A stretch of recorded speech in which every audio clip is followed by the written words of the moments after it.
कर भला कहाँ जी पाएगा।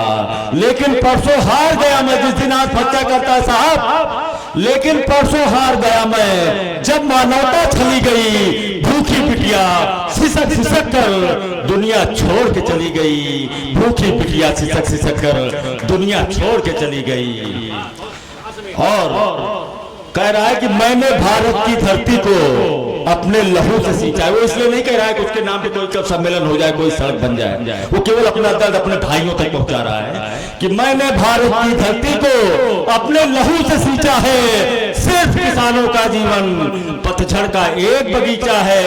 हे समीर, ये दर्द कहानी जन जन तक पहुंचा देना और भारत के नेताओं को भी ये संदेश सुना देना कि सारे देश का पेट पर रहा, पूरे देश का पेट पर रहा। जिस किसान से यंत्री से उस किसान का कद ऊंचा है। किसी भी नेता मंत्री से, किसी भी नेता मंत्री से, किसी भी नेता मंत्री से।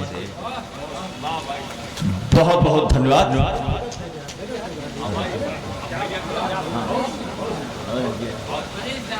हाँ भाई, भाई ध्यान। आइए, हालांकि माहौल थोड़ा, मैं भी गम में डूब गया, शायद आप भी गम में डूब हो गए होंगे, लेकिन अब मैं ऐसे कवि को सामने लाना चाहता हूं ऐसे माहौल में। हाँ गवाही गवार, अच्छा हाँ ठीक है, थोड़ा कुछ मजे लगा देता हूँ भैया। अभी कोई किसी को, अभी मुझे आप वहां निकलो, आप कह दो यार देहाती आदमी, मुझे गुस्सा आएगा कि मुझे देहाती को कहा, आपको मैं कह दूं तो आपको गुस्सा आएगा, बोलेगा मिलोगे आगे, यही जंगल के आगे निकलो। लेकिन एक आदमी, एक कवि मेरे पास ऐसा है, बहुत विद्वान कवि है, जो खुद को देहाती कहता है। और देहाती नाम कैसे पड़ा आपको बता दूं। एक बार हमारे अनिल देहाती साहब लखनऊ गए एक मित्र के यहाँ। अब देहाती भाई प्रतापगढ़ के हैं, देहाती है ही है, देहात के रहने वाले हैं। तो दो फौजी लोग आपस में लड़ रहे थे। अब आपको पता है कि फौजी फिर गए तो छुड़ाना सबके बस की बात नहीं है। और दोनों फिर गए, लड़ाई हो रही है।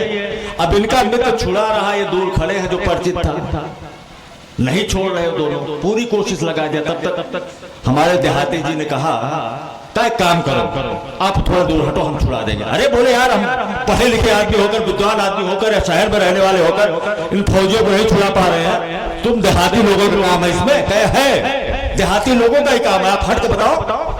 अच्छा, इनका मित्र हट गया। अब हमारे अनिल देहाती साहब तो वहीं से नाम देहाती पड़ा। अब आपको बताऊं, जब वो हट गया तो उसको छुए भी नहीं, उनको दोनों को, केवल इन्होंने अपना दिमाग यूज किया। इन्होंने दोनों सामने कहा सीधे खड़े हो, दोनों ठक ठक ठक खड़े। फिर देहाती साहब ने कहा पीछे, दोनों को ठक ठक ठक पीछे। फिर देहाती साहब ने कहा आगे, दोनों ठक ठक ठक आगे बढ़ गए। हालांकि ये बातें अपनी जगह है, सत्य ही है कि इस कवि का उपकार हिंदी साहित्य के लिए ही नहीं है, बल्कि हमारे साहित्यकारों के लिए भी है, क्योंकि इसने हिंदी को शब्द दिए हैं। ये शब्दों का जनक है, जो शब्द हम लिखते हैं उनका जनक है। इतना बड़ा योगदान है इसका। तो ऐसे अनिल देहाती साहब हमारे लिए गर्व की बात है, शोभा की बात है कि हमारे बीच में, हमारे मंच पर हैं जिन्होंने हिंदी, शायद हमें लगता है 2-3 जिलों के अंदर कोई ऐसा व्यक्तित्व नहीं होगा जिसका इतना बड़ा उपकार हिंदी के ऊपर होगा, हिंदी को संबल दिया होगा, मजबूती दिया होगा। लेकिन आज आपके पावन धरती पर अपने साहित्यिक पताका को फहराएंगे भाई अनिल देहाती साहब। बचाते आपकी तालियां घनघोर और जोरदार होनी चाहिए।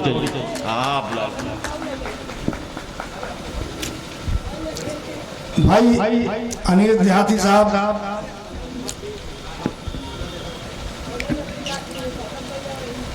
एक छंद के माध्यम से हम इनको आमंत्रित करते हैं कि विश्वास करो उन संतन पे, विश्वास करो उन संतन पे जहां मानस वेद पुराण बसे हैं। विश्वास करो उन संतन पे जहां मानस वेद पुराण बसे हैं। और वन बागन की हरियाली में ही बजरंग बली हनुमान बसे हैं। परवाना तो प्रेम का सागर है, मन में उसके रस खान बसे हैं। और कंकर कंकर है शिव शंकर, दिल दिल में भगवान बसे हैं। कंकर कंकर है शिव शंकर, दिल दिल में भगवान बसे हैं। भाई अनिल देहाती साहब जो एमए के पाठ्यक्रम में इनकी रचनाएं पढ़ाई जाती हैं, आइए आपका स्वागत।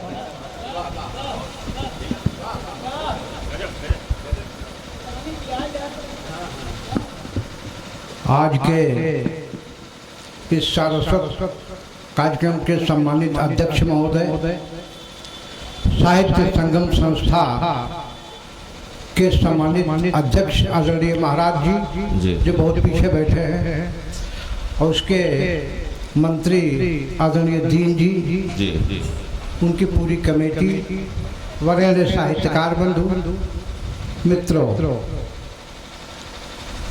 कार्यक्रम इतना अच्छा रहा कि मैं स्वयं भूल गया हूँ कि मुझे क्या पढ़ना था। अरे अरे वाह वाह वाह वाह वाह, सबकी तालियां हो जाएगी भाई। ये अनिल देहाती साहब का स्नेह है, बाकी देश के माने जाने साहित्यकार है आपका। यहाँ मंजूर जी से लेकर के वो समीर जी तक जितने साहित्यकारों ने पढ़ा, इतना अच्छा पढ़ा कि मैं स्वयं अपने को भूल गया कि मुझे क्या पढ़ना था क्या नहीं पढ़ना। स्वागत।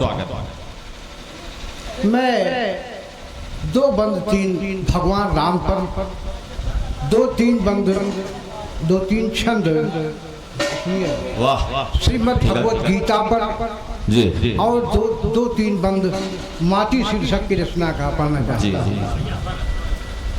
एक मुक्तक पहले सुने जी, स्वागत। कि लघु को गुरुता की श्रेणी नहीं चाहिए। लघु को गुरुता की श्रेणी नहीं चाहिए, दास्ता वाली बेड़ी नहीं चाहिए। और जो है आदर्श रघुपति के उन पर चले, हमको रावण की पीढ़ी।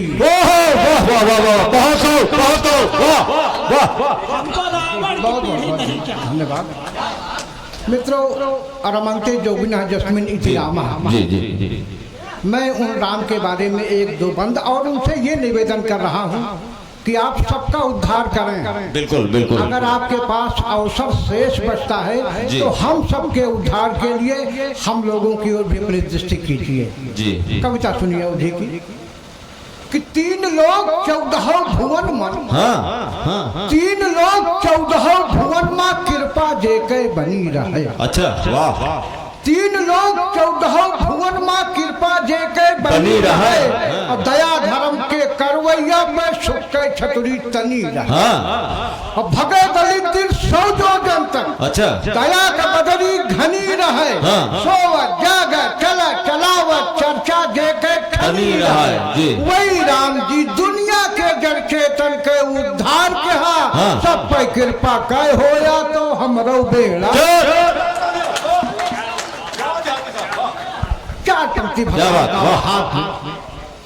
कि जे कृपा के गठरी खोले झोरी भरे भिखारी के।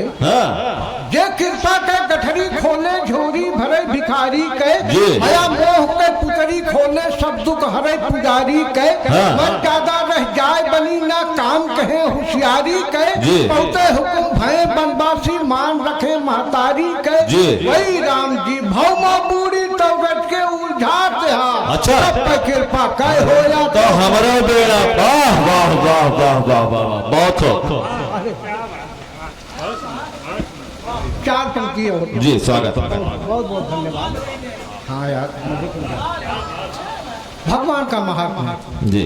छिन्मा लाल करे जे धरती छिन्मा मंद बयार बने। छिन्मा लाल करे जे धरती छिन्मा मंद बयार बने। जे छोरे चुरके हम सबके डोंगा के पतवार बने। और दया धर्म के डोल समारे भगत गले के हार बने। और कुशवारी के किरवा तक के पंचो जे रखवार बने। बिल्कुल वाह।